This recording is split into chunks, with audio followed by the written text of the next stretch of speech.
So the adoption of stablecoins has been very fast in developing countries because they're tied to the US dollar and they were already familiar with the US dollar as a better currency than their local currency. Even if it's not a great currency, it's still better than the local currency. So the US dollar is, very stable, but always going down.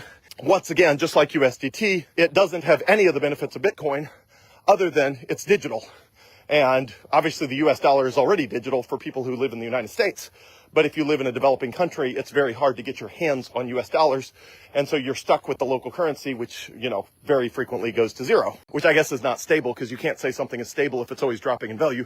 But at least the US dollar is consistently dropping 4% to 9% per year, but at least it's predictable. Bitcoin is much less predictable other than the fact that it always ends up in the end. So as long as you're patient, you can benefit by far by investing in Bitcoin. You're never going to make money investing in stablecoins because by definition, they will never be worth more than a US dollar. So, it's impossible for you to make money investing in stablecoins.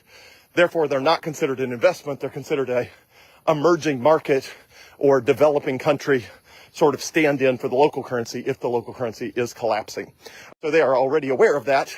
And so the adoption of stablecoins typically happens faster than Bitcoin because for Bitcoin, you have to understand a new kind of money. But for a stablecoin, you don't have to understand a new kind of money.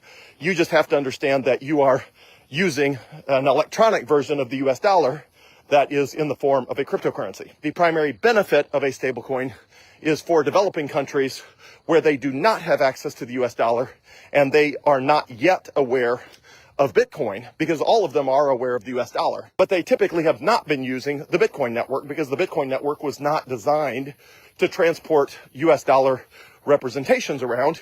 It was designed to transport around Bitcoin, like the Bitcoin network was built for Bitcoin. It was not built for these random US dollar stablecoins. So it's a big deal that Tether is bringing their USDT stablecoin, which is by far the biggest of the two.